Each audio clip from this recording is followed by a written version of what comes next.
નમસ્કાર, બેનિફિટ બુલેટિનમાં આપનું સ્વાગત છે. આપની સાથે હું છું ભાર્ગવી. ફટાફટ નજર કરી આજના મહત્વના સમાચાર ઉપર.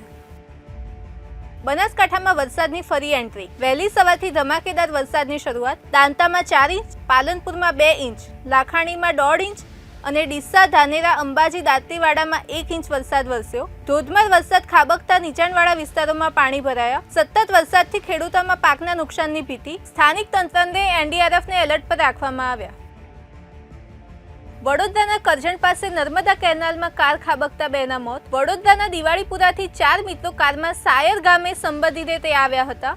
પરત ફરતી વખતે દેરોલી ગામ પાસે નર્મદા કેનાલમાં ખાબકી કાર. ઘટનામાં 2ના મોત થયા અને 2નો બચાવ.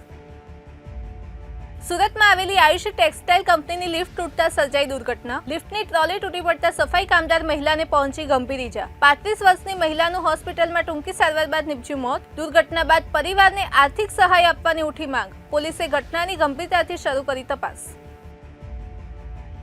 સુરતમાં કઠોદરાની સરકારી શાળામાં શિક્ષક કલ્પેશની બદલી થતા બબાલ. વિદ્યાર્થીઓએ રસ્તા ઉપર ઉતરી ચક્કાજામ કર્યો.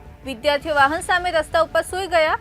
વાલીઓએ પણ વિદ્યાર્થીઓ સાથે વિરોધમાં જોડાયા. સિક્યોરિટી ગાર્ડ કૌભાંડ બાદ શિક્ષકની બદલી કરતા રોષ.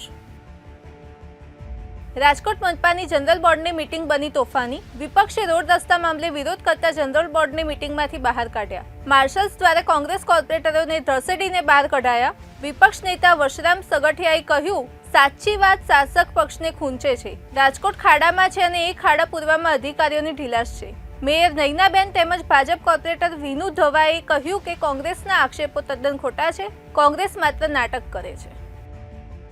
આ હતા અત્યાર સુધીના મહત્વના સમાચાર. આવા સમાચારોની અપડેટ માટે જોડાયેલા રહો બેનિફિટ ન્યૂઝ સાથે.